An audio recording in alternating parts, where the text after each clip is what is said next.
All right, this is DayTradeReport.com. We're going to watch the Corbett report. It's titled How Governments Are Hunting the Infected. Blotto for MediaMonarchy.com, fueled by misinformation around the safety of the product.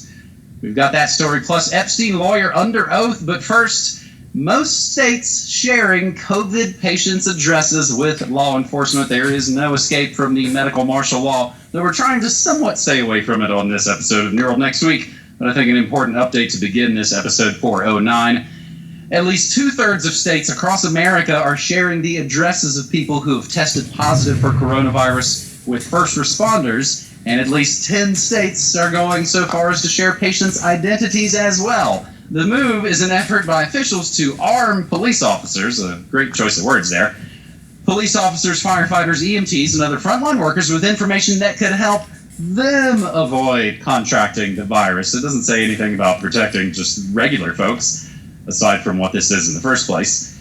However, those patients who took a test were assured that their private medical information would not be disclosed to anyone else, and activists are concerned that revealing the information would put minority groups at higher risk of being racially profiled, heightening tensions between law enforcement and Black and Hispanic communities. The Tennessee Black Caucus said in a statement, quote, "The information could actually have a chilling effect that keeps those already distrustful of the government from taking the COVID-19 test and possibly accelerate the spread of the disease," end quote. The process is within the bounds of medical privacy laws, so claims the U.S. Department of Health and Human Services. A review by the Associated Press of info given to states show that at least 35 states out of 50 share the addresses of those who have tested positive, and at least 10 of those 35, Colorado, Iowa, Louisiana, Nevada, New Hampshire, New Jersey, North Dakota, Ohio, South Dakota, and Tennessee have also shared the names of those patients as well. James, we've talked about this either briefly or in larger detail, that it's all going to come out. All these snitch lines, the people who have called, all that information is already coming out on the Sunshine Laws, and maybe this is just another way to drop any sort of lingering pretense, sort of fig leaf of privacy. James? Absolutely. And, what could go wrong? What could possibly go wrong with having all these citizen snitches and people finding out all these personal details of everyone? Oh, a lot of things could go wrong, actually. And we have a good case in point of that because, of course, this is a global agenda. It is being rolled out globally.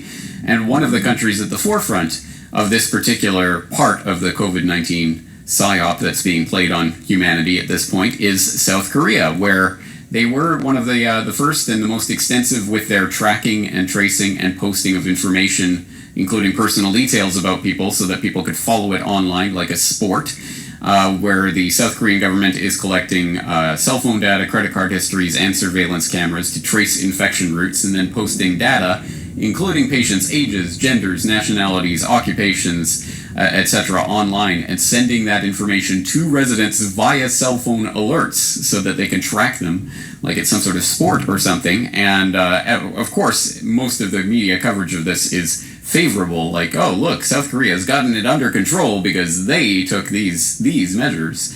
That's, of course, the narrative they're going to run with. Well, we need to do this. And so there's a couple of things embedded in this. First, for people who want more about that Korean situation and the ways that it could go very, very wrong, for people who are concerned about that fig leaf of privacy, at least, that we have still remaining in our society, I will direct them to, of all places, a National Petroleum Radio report that actually makes the case rather convincingly. They have a very important, succinct, to the point story about some of the people who have been caught up in this and identified and what has resulted in their personal lives as a result of this information that gets out there. But secondarily, yes, for the time being, this is all opt-in. It's all, we're not doing anything mandatory. You don't have to carry around a tracker or anything. You don't have to have your smartphone because it's all opt-in, and we just want people to participate. But as I have said before, there's a second wave coming, and one of the narratives that's going to be embedded in the second wave narrative is, look how much worse it is this wave, and it's because you guys didn't adopt this when we gave you the chance. So now, no more Mr. Nice Guy. You're not getting a chance the second time. And I'm not saying necessarily this is going to happen this winter or whatever, but please, everyone, keep in mind, we are in the first minute of the first round of what is going to be a 10-round boxing match, and we're going to have to go through various stages of getting beaten up before the public cries for help. Okay, leave us alone. What do you want us to do? Keep in mind, this has already been dubbed Pandemic 1 by the pandemic planner in chief, Bill Gates. There is Pandemic 2 and many others that are right around the corner. And they are going to institute this mandatorily somewhere down the line. So we're just getting inculcated into the idea of it right now, and we're just seeing how it works. So if we don't put the full-on brakes on this agenda right now, it's not going to get any easier. It's only going to get worse from here. I've been making the comparison, the analogy. I'll keep making it because it's unfortunately apt. We're not even close to the take your shoes off at the airport portion of this 9/11 scamdemic. That was, I believe, 5 years after 9/11 was the shoe bomber, take your shoes off at the airport scam. Oh, I might be confusing it with the liquid bomber plot, which was also, again, several years after 9/11, which still drastically changed everything we had to do at the airport. And, of course, they're excitedly tinting their fingers about what's going to come to the future of air travel. So, James, is that the same national propaganda radio that takes a bunch of Bill Gates funding for their health coverage, that radio station? And I believe I passing reference to the Running Man last week. Again, this is a sort of gamified situation where you can follow along with the person that maybe you snitched on. This is we're basically 20 minutes into the future again, James, and we've seen, as I think all these sort of, this ties in, the fight about whether or not states are going to be able to do mail-in ballots for the big America's Next Top President charade, only 5 months away from the latest, most important election of your lives, they like to tell you. So there's this fight coming about whether or not you could get a ballot at home and make me, do some research and actually know what things you're marking the check boxes for. There's going to be a fight over that. That, I think, perfectly leads into what's going to become essentially a vote by, what we said. It's going to be Facebook elections, basically. As if it isn't already.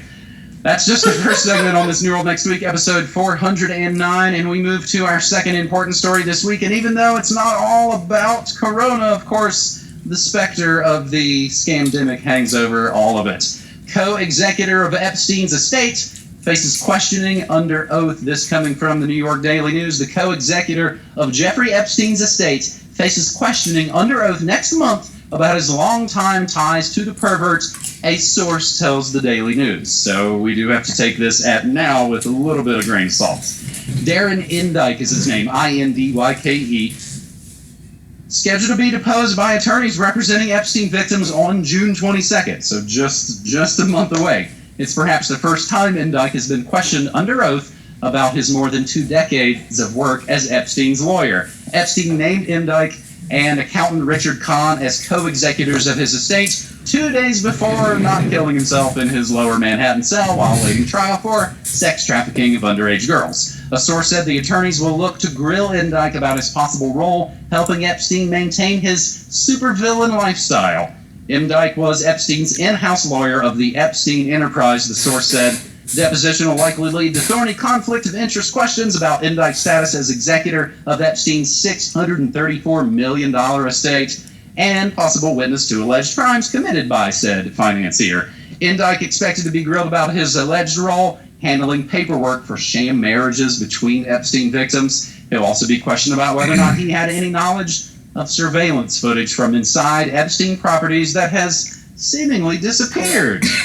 He can expect questions about whether he has any knowledge of VIPs and young girls on Epstein's plane, nicknamed the Lolita Express. And if you didn't know, of course, Epstein filed his will in the Virgin Islands. The estate is seeking court approval for an independent claims program in, of course, the Virgin Islands that would allow victims to receive compensation for the pervert's abuse and keep their cases out of court. Approval of the program tied up in court due to the opposition of the Virgin Islands Attorney General. In the meantime, victims' lawsuits against the Epstein estate are proceeding into a phase in which both sides exchange evidence. And we can go back to August 13th, 2019, for a Yahoo Finance article. Epstein's lawyers deeply involved in his business dealings for decades. And just a sidebar in other news, Epstein met with Bill Gates after jail, and Epstein met with Alan Dershowitz in jail.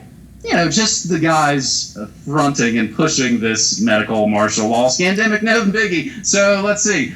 Should we place our bets in the ghoul pool and find out whether or not